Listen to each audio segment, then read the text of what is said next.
Wala raw nakikitang foul play sa ngayon ng pulisya kaugnay sa nawawalang bride-to-be sa Quezon City.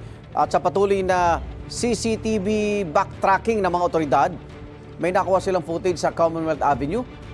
Ayon sa Quezon City Police District, posibleng si Shera Diwan, ang babae na nakuha ng sumakay sa bus nitong Sabado. Hawak na raw ng pulisya ang laptop ni Shera, gayon din ang cellphone na palaisipan pa rin daw kung bakit niya iniwan. Paliwanag naman ng fiancé niyang si Mark R.J. Reyes, 2 beses nang na-misplace noon ng babaeng kanyang cellphone kaya iniwan na lang ito. Pinatawag na si Mark ng Special Investigating Team ng pulisya, pati ang kapatid ni Shera, best friend niya at iba pang personalidad na pwedeng makatulong sa investigasyon. Igan, mauna ka sa mga balita, mag-subscribe na sa GMA Integrated News sa YouTube para sa iba't ibang ulat sa ating bansa.